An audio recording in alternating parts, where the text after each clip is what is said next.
Hi, everybody who is here with us right now as we record this live and who will be coming to us when we get this out to you on the interwebs. We are super excited for today's guest. His name is Lenn Goodman. He is incredibly brilliant and is going to share some really helpful information, I think, that's going to really resonate with us, even stuff that was written from so long ago that can bring it into our lives today. So we're going to have a lovely conversation. Jason Kaplan, thank you for organizing yet again another wonderful Beit Abulafia class for us. We certainly want to thank Rabbi Michael Bayo from the East Valley JCC, who is sponsoring today's wonderful class. We've got lovely friends who have tuned in once again, and we're going to reach more later on. So Jason, if I could just turn it over to you to tell us a little bit about our special guest, Lenn, today, and then we'll start this conversation. Great. Thank you, Shoshana. Thank you for hosting. And let me just make sure that our ship is going on correctly. Well, I think it should be. I'm going to switch it over here like this and try this again. I don't know if it's working. So anyway, so welcome everybody. And we are really excited for Lenn E. Goodman to be on with us today. I'm going to go to multi-speaker. Sorry. Let me see if I can get this to work. If it works, it works. Okay. And I just want to say we're in a difficult time for the people of Israel. And as we're filming today on September 2nd, it's been a very difficult weekend. And our thoughts are with all of the families and the memorial services going on. I hope that on the merit of our learning, there's comfort brought to Am Yisrael. I'm really actually at a loss for words. It's been a very painful couple days. So, but with that, I really hope that the merit of our learning continuing on will be in their honor. So let me introduce Lenn E. Goodman. Lenn E. Goodman is a professor of philosophy and Jewish studies at the and Andrew W. Mellon Professor in Humanities. His philosophical interest centered on metaphysics and ethics, and he has paid special attention over the years to the Islamic and Jewish philosophical thought and their creative interactions. Goodman was a winner of the American Philosophical Association Baumgart Memorial Prize and was a rare humanities recipient of Vanderbilt University's top research award, the Earl Sutherland Prize. There's a much larger bio on Vanderbilt's website that you can see. But right now, I'd like to welcome Professor Lenn E. Goodman. It's a real pleasure to be here, Jason and Shoshana, and all those who are watching or will be watching. Yes, I have to underscore what Jason just said. This is a tough time for Bnei Israel. We're all connected together, and when these terrible events happen, it brings home to us intensively just how connected to one another we really are. If as John Donne said, if a piece is washed away, the whole people is the less. We hope that we will be seeing better times.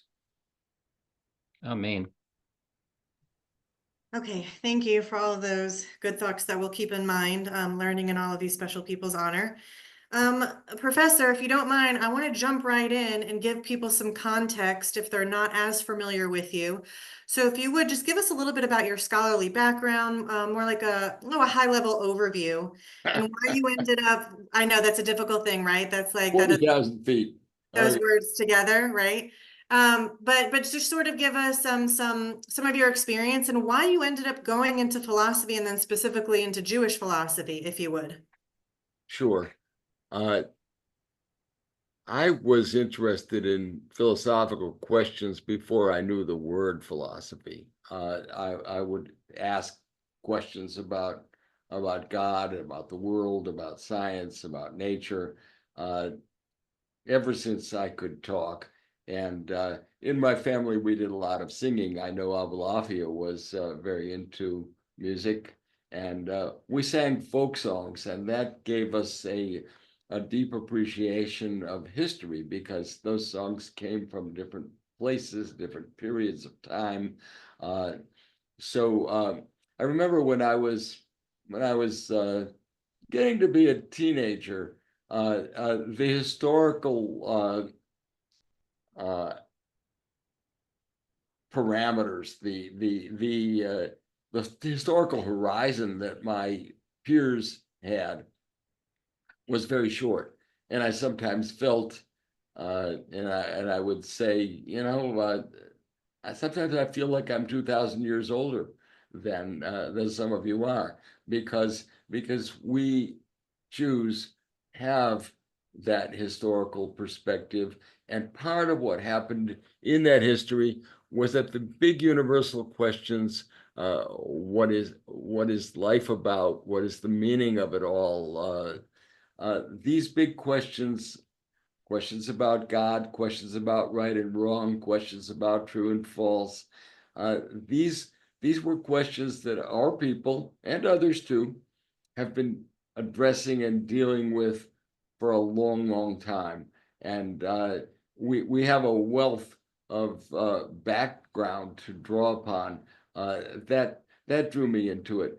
I can tell you autobiographically, when I was a cheder studying Hebrew, one of my teachers, he was a man with a doctorate, a very good scholar, Eliezer Slomovic was his name. He would say, oh, if you think, this was when I was a teenager, if you think Hebrew is hard, you should try Arabic. In Hebrew, there are 7 binyanim. In Arabic, there are 15, etc., etc. I can tell you, in case it scares you, some of those higher numbers in Arabic don't get used much, but I took that as a challenge. And so when I got the chance, even when I was in high school, some of us got a chance to study at UCLA. I took Arabic. So I was in a class with a bunch of graduate students. I was a senior in high school, had a wonderful time in that. When I got to Harvard, I was studying, as a freshman, I was taking intermediate Arabic and, of course, philosophy. And I stitched together a combined major in philosophy and Near Eastern languages and literatures. And my BA thesis was written when I was a senior, of course, at Harvard, was a translation and commentary of an Arabic philosophical novel from the 12th century. And until the Rambam, that was my bestseller of all my books. I've written about 24 books, but that one was so much fun. And I got very interested in the connections between Arabic and Jewish philosophy. It was based in part on something my father told me. My father went to Harvard on the GI Bill. He served in World War II in the Navy, in the Atlantic, and in the Pacific theaters. And when he finished in the Navy, and I was a little kid, just a toddler, and he was going to Harvard, and he and my mother were working full time while trying to absorb what they could. He was taking Harry Wolfson's course on Spinoza. And he told me, when he saw how interested in philosophy I am, you know, when religion and philosophy really came together, was in Arabic. So he was encouraging me to study Islamic philosophy, Jewish philosophy, and the cross-pollinations between the two. You can certainly see that when you read the new translation of the Rambam's Guide to the Perplexed. There's a pretty full commentary that my colleague and friend Phil Lieberman and I put together, and you'll see the sources that Rambam used. He knew Arabic philosophy, and he knew Greek philosophy in Arabic translation. So that was a great hint that my father had picked up from the great scholar Harry Wolfson, who was a teacher of his when he was at Harvard on the GI Bill. This is amazing. I feel like we just need a whole session just for you to tell us like all these incredible other ideas and books that have gotten you here. But I want to touch on what you just spoke about. And then Jason, I want to pull you in after that too. Len, if you would, you just mentioned that you were really into Arabic, and that was part of your beginning studies. Yes. So I understand that the Rambam's Guide to the Perplexed, your book, Yes. has been translated many times, but what I Yes. think I understand makes it unique is that you translated it from the Arabic. And not only that, it reads more like of a letter to a student. Can you briefly talk about that? And then I'm going to have Jason join our conversation. Sure. Thank you. There have been two other translations into English of the guide. One was done by a British rabbi in the Victorian period. His name was Friedlander. And I think that some of our viewers will have that book on their shelves because Dover used to publish anything that they could get without having to pay an author.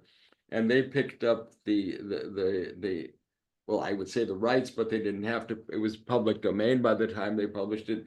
The Guide to the Perplexed. Friedlander was a wonderful translator. When he got in trouble with the Arabic, he turned to the Hebrew translation of Ibn Tibbon. And one of the things that Dover did when they published that book, that paperback, which so many of us have, they stripped out all the notes, and they wanted to make it cheaper and fit it all in one volume. The original Friedlander was in 3 volumes, and you can still get a hold of it sometimes as an old book. But the paperback that I paid $1.44 back in the day, that doesn't have the notes. And the notes are the best part of Friedlander because he looked at the commentaries of great medieval commentators, and if they had something useful to add, he put it in. His diction fits well with Rambam because he's using that very high English of the 1890s, 1880s. There was a good critical edition. A critical edition is one that's based on the manuscripts. And the good critical edition of the guide was done by a French rabbi, great scholar of the mid-19th century, whose name is Munk, Solomon Munk. And you'll find, it was his text we used. We only found, I think, one place where we suggested that a variant reading might be a little different in the whole big guide to the perplexed. Munk translated the work into French. It's very learned. It's very well annotated. He doesn't go into the philosophical issues so much, but that French translation is very good. Now, back in the early 60s, an English translation from the Arabic was done by Shlomo Pinas. And I'm sorry, he always insisted that that's how his name was pronounced. And he was a very nice man, a very learned Arabist. And he was hampered by a couple of things. One thing that hampered Shlomo Pinas was the tradition of translating Arabic in a way that tried to be as literal as possible. This is a way of translating that Rambam did not approve of. He actually wrote to Ibn Tibbon when Ibn Tibbon was doing the Hebrew translation from the Arabic, and he said, don't translate word for word, translate for sentence, translate the thoughts, even if you have to change the word order. Don't translate each word the same time it appears. Different words have different meanings in different contexts. You have to translate flexibly and sensitively. Unfortunately, Rambam was near the end of his life when he wrote that letter, and Ibn Tibbon kept his very literal style. And Shlomo Pinas was trying to be very literal. His second issue was that he was not a native speaker of English. He knew many languages and he knew them well, but he didn't know idiomatic English. The third issue was that he was very much under the influence of a great scholar by the name of Leo Strauss. And Leo Strauss had developed a theory in the 1930s in Germany. He persisted with that theory into the 50s in this country. The theory was that Rambam was too smart to have believed all the things that he was writing. He couldn't possibly have believed all that religious stuff. It must be some kind of a subterfuge. And there are little hints hidden throughout the Guide to the Perplexed to put people on the right trail. They're the breadcrumbs that, like in the story of, the little cottage in the woods. They're breadcrumbs intentional contradictions which are supposed to guide the reader to the recognition that the Rambam doesn't really believe what he's writing. And he doesn't believe in the creation of the world. He doesn't believe in free will. He probably doesn't exactly believe in God. That work by Strauss had an enormous influence. He had many students and followers. Strauss wanted to translate the guide himself. He wasn't up to it as an Arabist. They found Shlomo Pinus to do it, and Pinus did it closely observed by somebody who was at the University of Chicago and helping him English, his European language,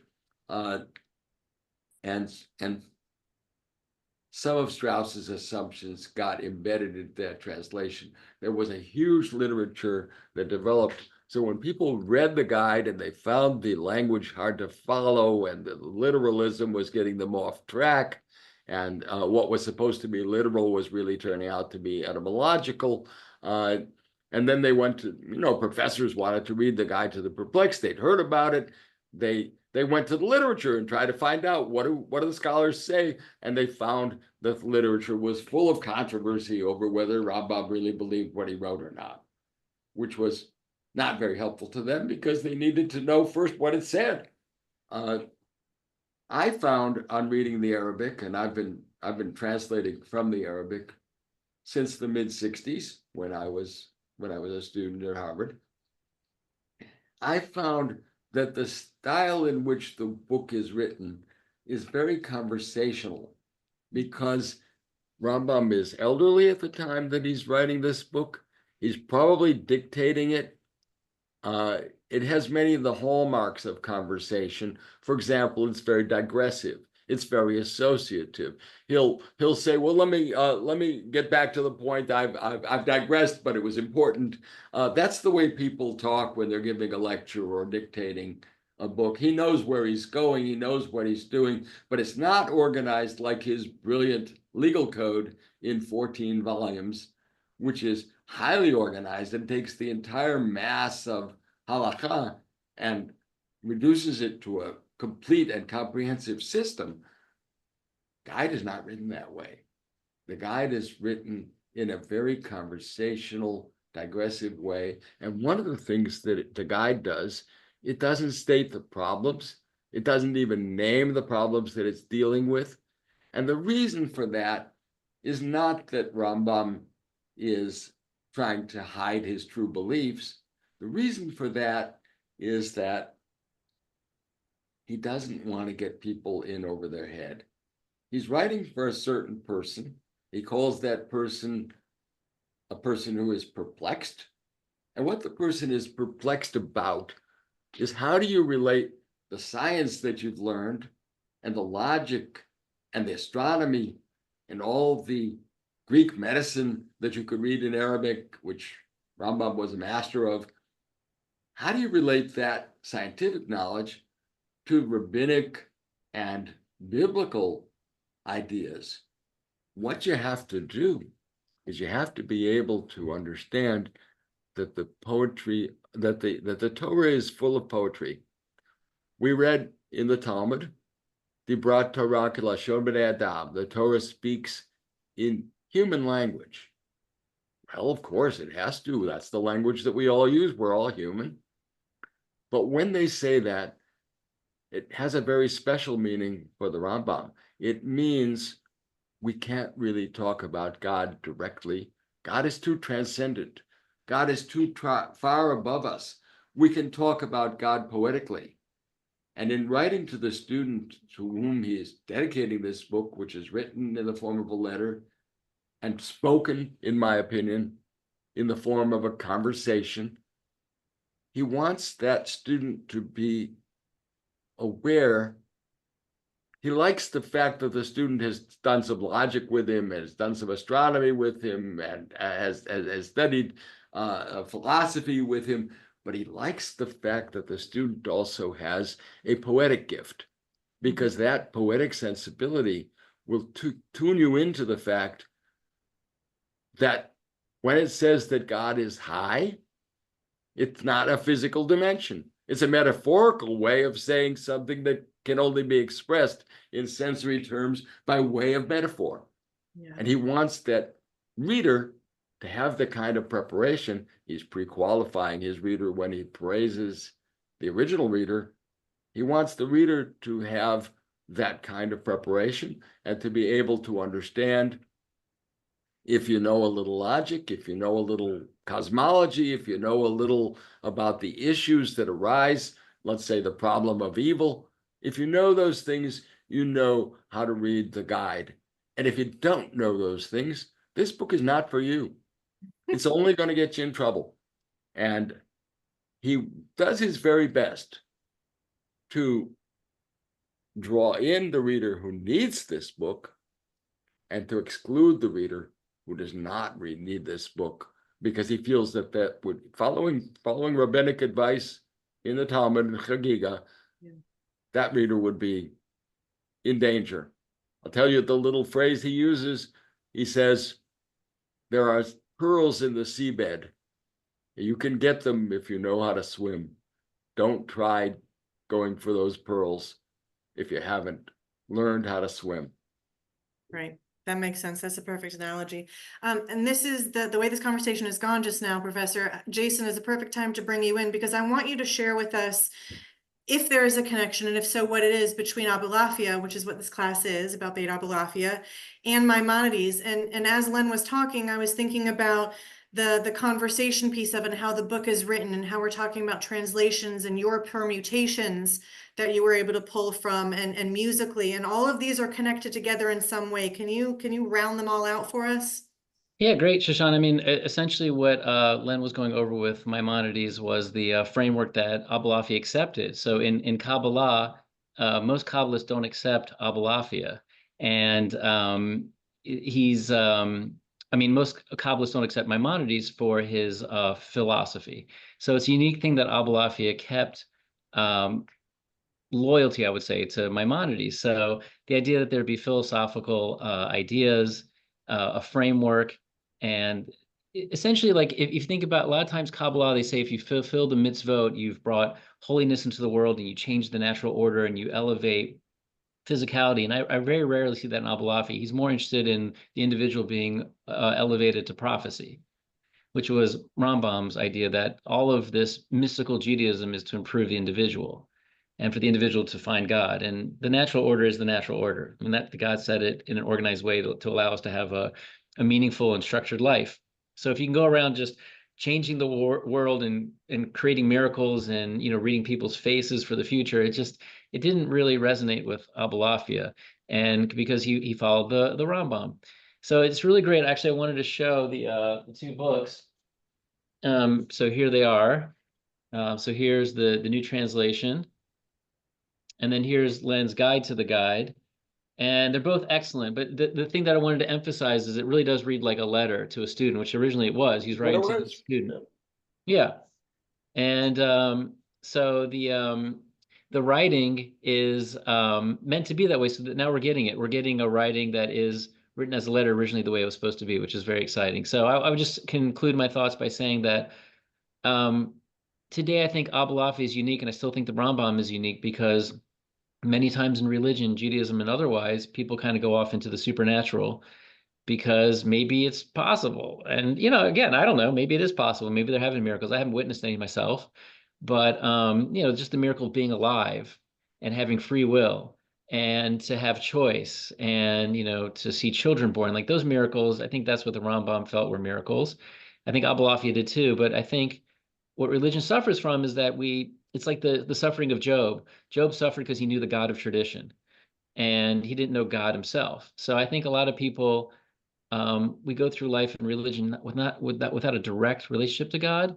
We know God through tradition. So I think that's what Abulafia is trying to solve. Is Rambam's very reticent about how he had a relationship with God, and I think Abulafia wants to fill that in.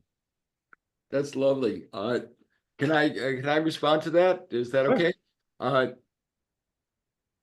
What I'm picking up about Abulafia, and I haven't spent the time on Abulafia that I have on the Rambam and that you have on both.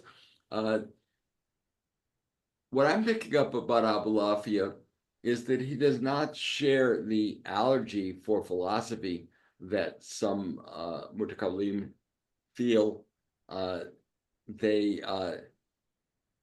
on the other hand, Rambam does not like astrology. He does not like magic.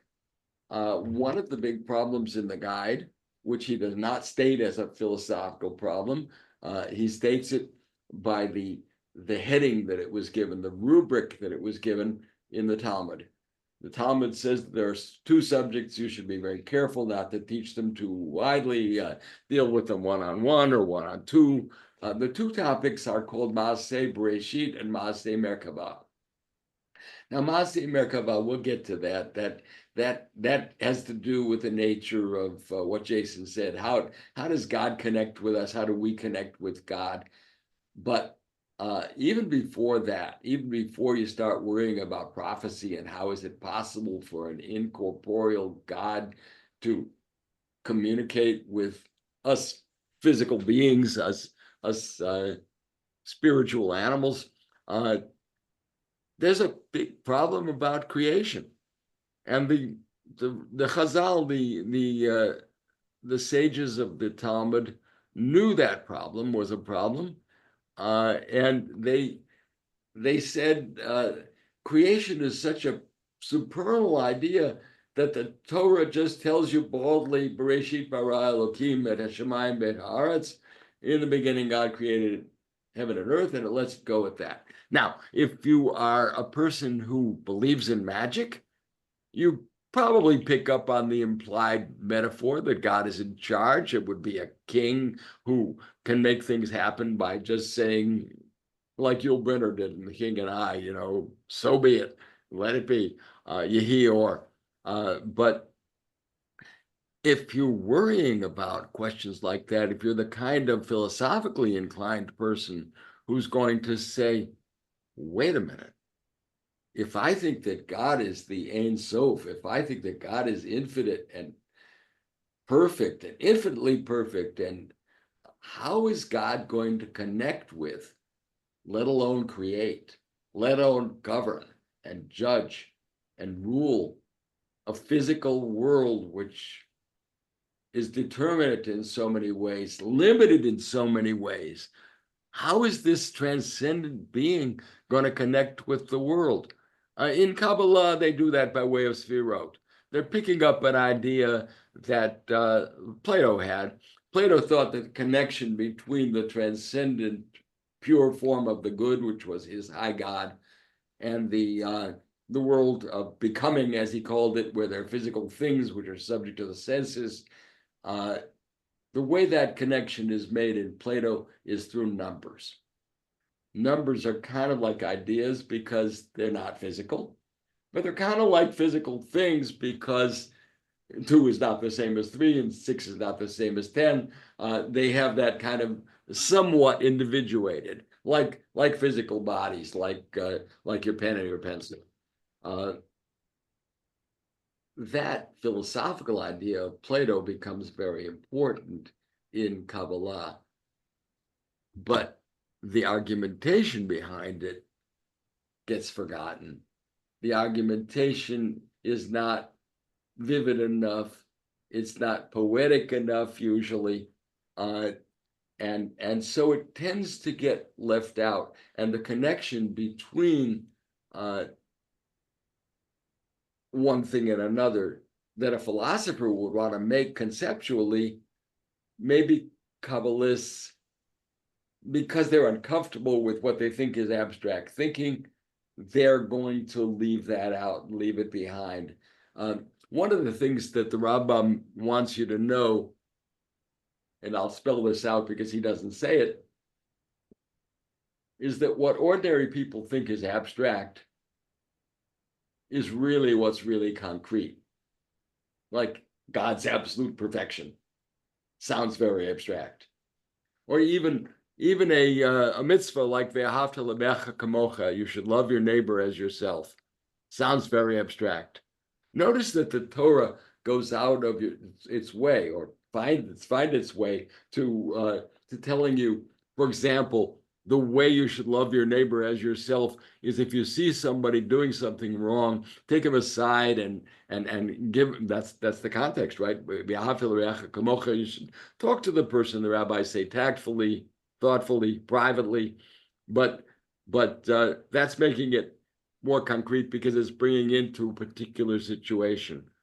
But making it particular and making it bodily is the opposite of concrete. What's really concrete is the pure goodness and the absolute perfection and the absolute infinity of God. The Kabbalists usually miss, and Abulafia is an exception to this, the Kabbalists usually miss that conceptual connection between what people normally think abstract and what people normally think is concrete, which is what's for dinner. So the Rambam is working with the fact that we live in a sensory world, and all of our language is based on what's sensory. The only word in the Hebrew language which is not based on what's sensory is when Moshe Rabbeinu or Moses asks God to tell his name, and he tells them Ehiyah Asher Ehiyah. That's the most metaphysical proposition in the Torah. It's talking about God as pure reality, and that's too abstract for most people. And God condescendingly accommodates people's understanding and says, I'm your father's God. I'm the God of Abraham, Isaac, and Jacob. That's, bringing it down to earth, which is where most people live most of the time. I'll give you an example, which I think is a wonderful, telling example that the Rambam uses when he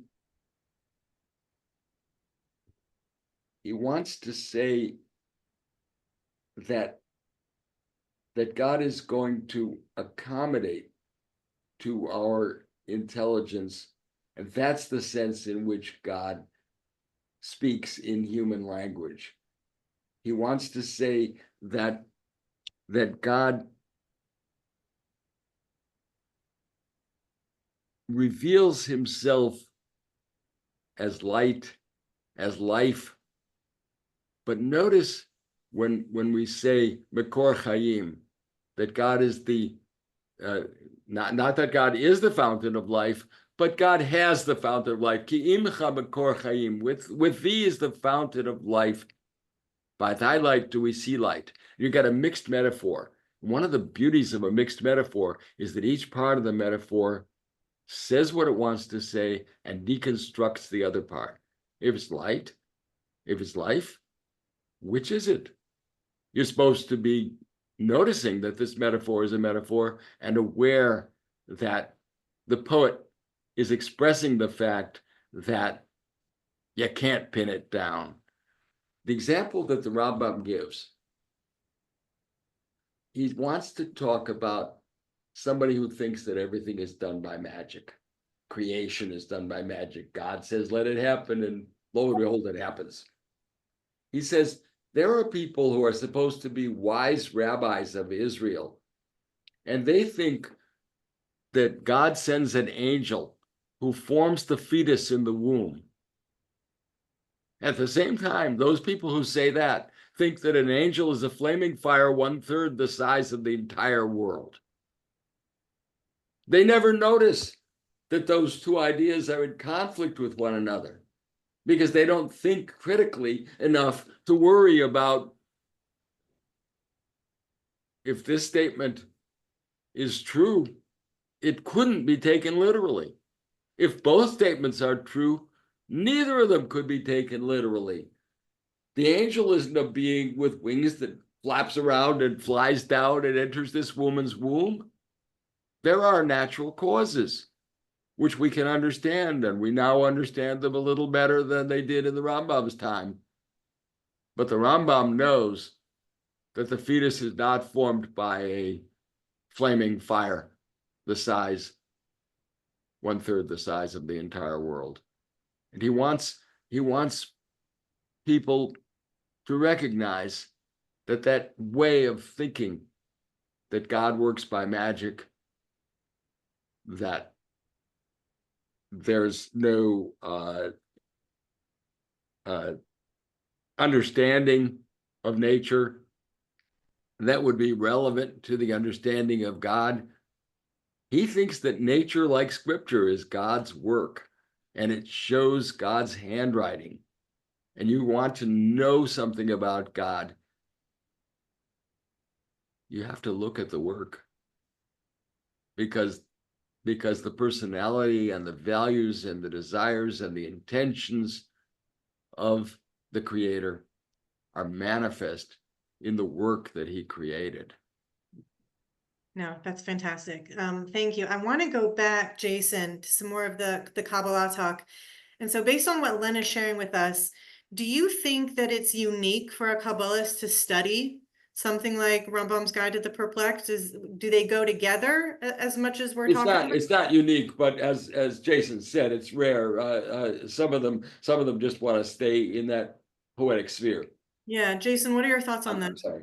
That's Oh okay. yeah, that's fine. Yeah, I just think that even in today's world, you have Chabad, Breslov, Ger Hasidut, and all the groups that are teaching or doing outreach groups with Kabbalah, and they say, well, we promote and we study the Rambam, which is great, and these groups are great, but they are not going to study the guy they're perplexed for They the studied reason Mishnah of, Torah. yeah, they're not gonna. It's not gonna be part of the curriculum, but they'll say that they're students of the Rambam. Okay, but I would say that I think in today's world, for the seeking person and seeking student, it would be so amazing to offer Kabbalah, meditation, and philosophy, and to me, I mean, that's what I've seen in Abulafia. He said, "I'm not scared of any discipline. You study Kabbalah, go. Study philosophy, go. What's the harm? Like, the Torah tells us what's harmful. Like magic and witchcraft. Like stuff that just is totally contrary to the laws of nature. And it's really, I think, to Rambam, it's just sort of sleight of hand. Like, if you go to a psychic shop or something. But but aside from that, I think Abulafia to me is unique, and he said that the Rambam was the Yadazaki. He was the great eagle. He's one of our greatest thinkers. You're going to accept him on the Mishnah Torah. Why are you going to not accept him on the Moreh Nevuchim? What are you saying? You're saying he's great until he starts thinking about the nature of the world. Then he tripped up. So a lot of people say he did, and they're allowed to have that criticism. But I think if we had Jewish students, serious Jewish students of Torah, and we told them, go deep into the Kabbalah and go deep into philosophy, and Abulafia, and I bet there are other people I'm not aware, maybe Elijah Ben Mosek, but there are other people who've said that. So that's why I think it's so unique to talk about Abulafia today, because he's the portal to, like, a bridge. He can go anywhere. And if the Rambam was here today and he said, look, there's some things of Kabbalah I like and some things I don't, he never really had the chance to say that. He So says he doesn't like the Shiur Kama. exactly. You Right. can see why. He thinks it's a horrible book because it represents God in physical terms, and the kind of stuff I said in one of the notes in the guide. Yeah. Where they're talking about how big God is and how far it is from this place to that place and so forth. And Right. I don't know if our viewers were raised reading the Paul Bunyan stories. Paul Bunyan had an ox named Babe the Blue Ox. And Babe the Blue Ox was so big that if a bird flew from the tip of one horn to the tip of the other horn, it would take him years and he would grow old on the way and so forth. That's the kind of thing that they want to say about God. They want to try and give the idea of God's greatness in physical terms, which misses the whole dimensionality of what kind of greatness we're talking about. We're not talking about physical greatness. And for our viewers, there was a book called the Shir Koma, which means sort of like the length of it's the dimensionality of God's body. Yeah, dimension of God's body. And I don't remember Abulafia quoting that one. He really is very No, grounded. he wouldn't have liked that. Yeah. But there, so I think there are certain Kabbalistic books he would have said I wouldn't study them. I think mostly Abulafia was the Sefer Yetzirah and Moreh Nevuchim. Those were his two main books that he combined, and sort of how do numbers, meditation on numbers and permutations, allow a person to talk about actualizing the third chapter, 51 of the Rambam, which I'm really curious, Len, about your thoughts on 351, where Rambam really kind of comes out and says, about the ecstatic connection to God, but he hints at it. Let me pick up on that. But I was just thinking about the go back and say what you just said before that. Oh, I know what I want to say. I want to say about music. Mhm. Because you told me how interested Abulafia was in music. Now, music does something. The basis of music is mathematical. Bach was a great musical person because he had these musical ideas, which were ways of realizing in sound mathematical relationships. So you could take it in with the senses.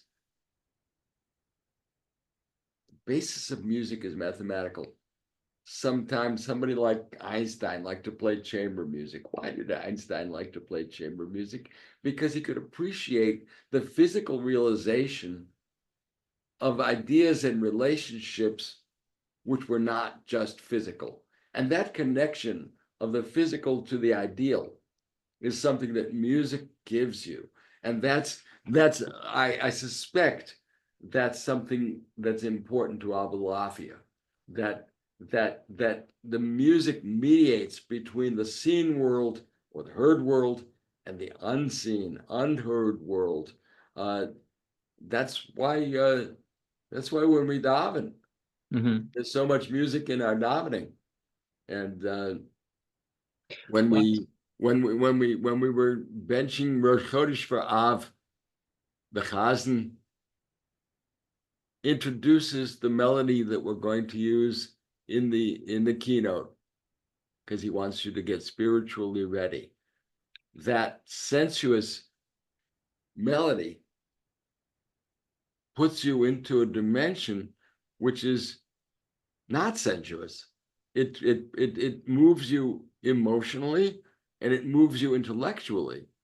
And I do want to say, by the way, that for the Rambam, the spiritual and the intellectual are one and the same. You can't yeah. distinguish them in the Well, Rambam. and I think that's what's so interesting to me is that the Rambam ends Moreh Nevuchim sort of like on a question mark, and I think he's following the Gemara to say like he doesn't really want to teach anything other than the Rashi Prakim. He just wants to give. Yeah, you did say 51, chapter 51 of part 3. Yeah. So yeah, so I was curious of your thoughts because I always felt that Abulafi was saying, well, Rambam, you did a great job, but I need to give myself and others more of a methodology to reach what you were talking about. And the Rambam would say, look, I don't talk about it because I don't want that part of anyone human's life to be formatted. That should be unique to the individual. So what were your thoughts on 351? Well, he has that 351 for those who don't have the book in front of them, as I do. That's the parable of the palace. And my friend Menachem Kellner, who has written a lot about the Rambam, and is also the translator of the Sefer Ahava from the Mishneh Torah, the book of devotion, book of love, as he rightly translates the title. My friend Menachem Kellner wrote a book about the parable of palace. I edited it years ago, back in the day, and he wants. I think there are a couple of things going on there. One, which I think is going to be important to all of us, is that the parable of the palace is not chauvinistic. That's very important to Kellner, and it's very important to all of us to recognize there are people who are very pious and they're walking around the palace. Maybe they get into the palace, but they aren't really oriented. And some of those people, they're very pious, all right, but they're not really into the inner sanctum where the king lives. There are those who do get into the inner sanctum and can meditate and concentrate and commune with God. And that's the highest. And it's not sectarian. It's based on your spiritual life. It's based on your spiritual attainments. The Torah and what he calls the discourses of the sages, Chazal, give you a roadmap of how to get there. But I'll tell you something that Ibn Tufayl says. Ibn Tufayl says you got to be careful not to confuse the symbol with what it represents. You know, you say, I pledge allegiance to the flag.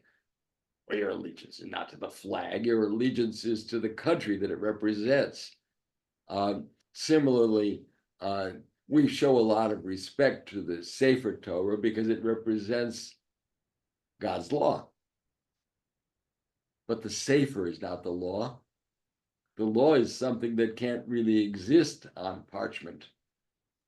It's something above and beyond that. It points you in that direction.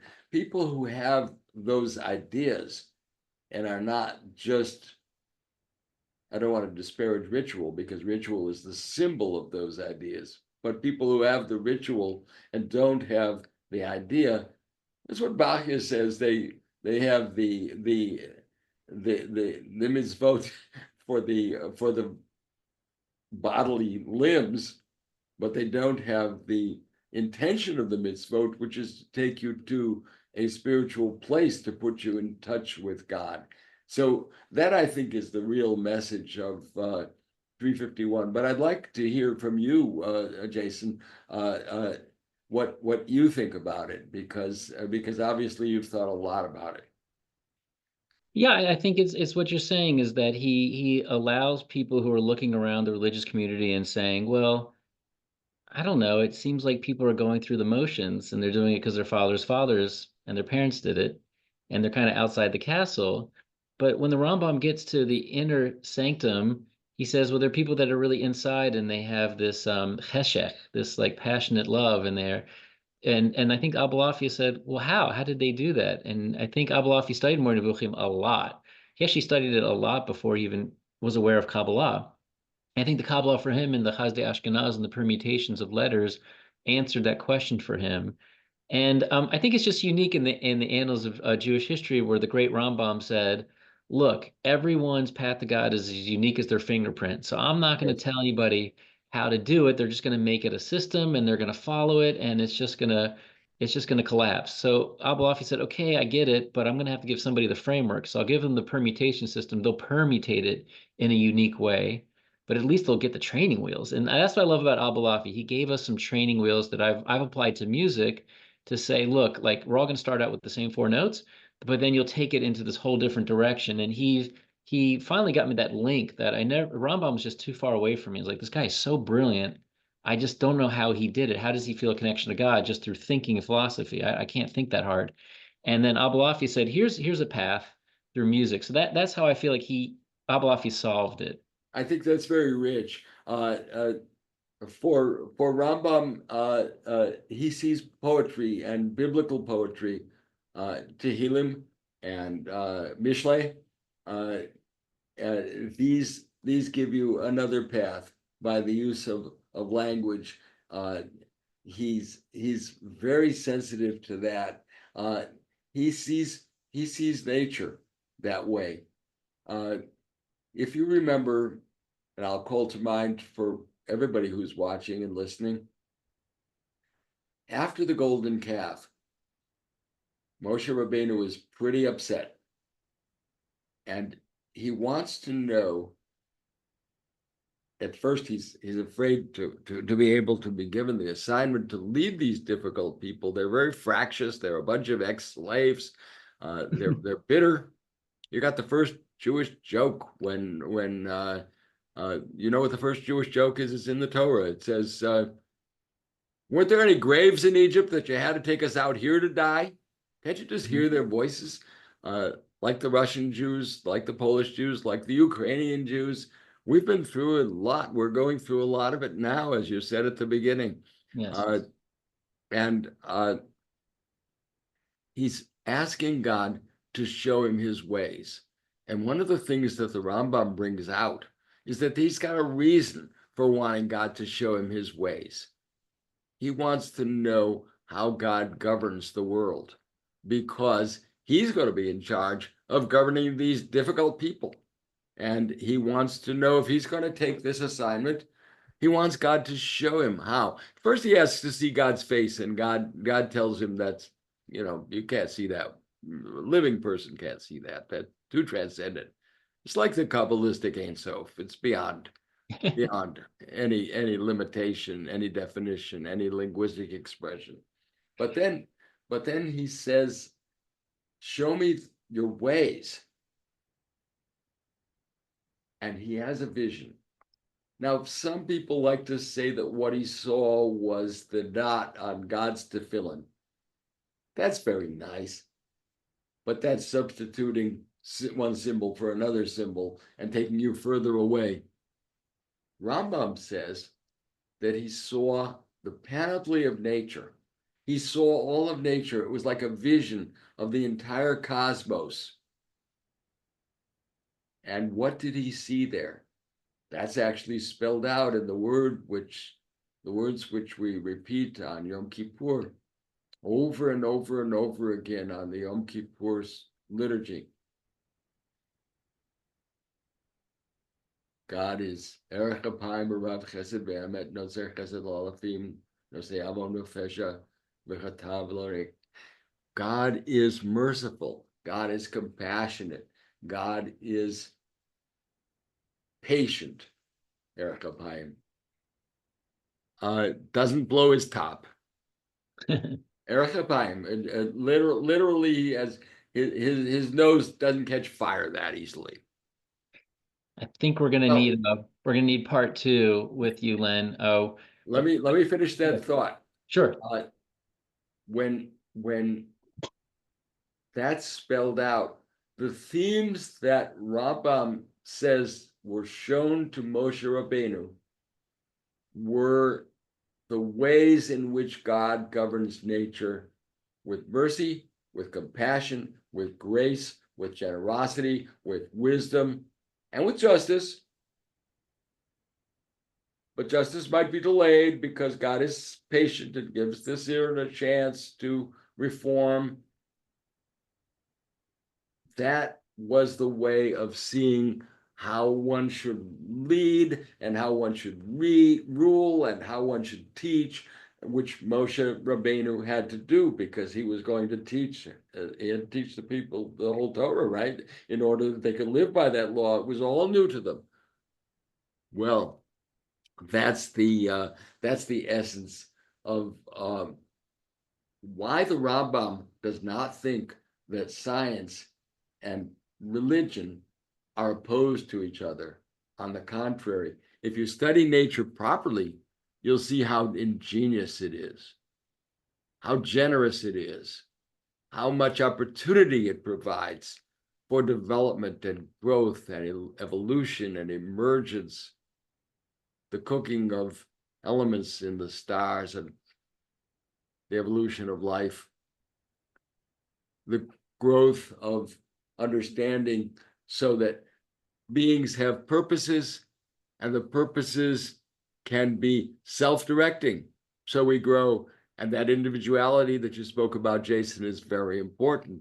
In the Rambam, following Mishnah Sanhedrin and other places, we believe that each individual is like a whole universe, and the universe has that connection to God.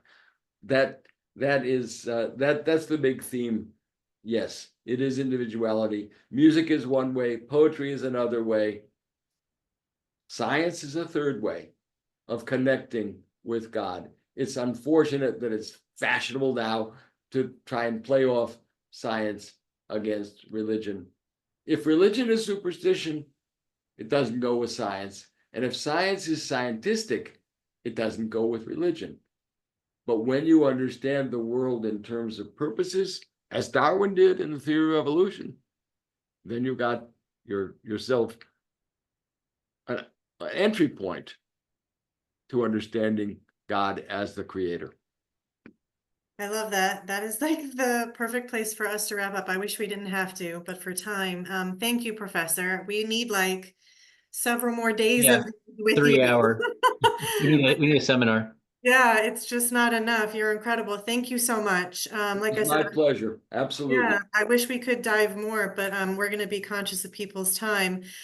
Jason, just again, I wanted to say thank you to you, Jason, for organizing. Professor Lenn Goodman, thank you for sharing your brilliant mind. And Jason, if you would, when I come back to you, hold up the 2 books again, because it's not translation, it's also the reader's companion to the translation that Professor Yeah. Goodman is taking care of as well. Well, thank you, Shoshana, for hosting. And we have the translation, the Reader's Guide to the Guide. I do love, absolutely love the Leo Strauss dissection, takedown, whatever you want to call it, because I was always very, There's very another thing, uncomfortable. there's another thing that happens in that book, which I have to mention to you. That book thematizes the guide.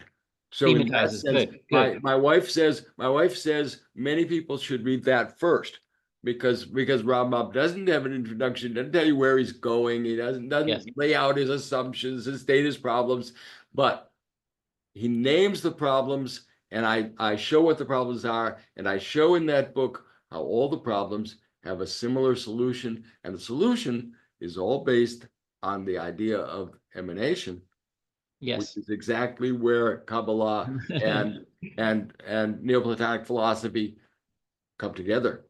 I was going to ask that for our part 2 discussion, if we can do that, because that was the most amazing insight, the Leo Strauss and the emanation insight. So for our viewers, Leo Strauss, as Professor Goodman mentioned, sort of said that the Rambam really is a modern secular philosopher of like the 21st century. And, you know, I know a lot of people see Rambam as a mirror of themselves, but it was never comfortable with me. So I love, Len, that you really took it apart. I loved it. It was a 1-2 knockout punch. So thank you, everyone, for coming. We do need to be cognizant of our time. We try to keep this to about 45, 55 minutes.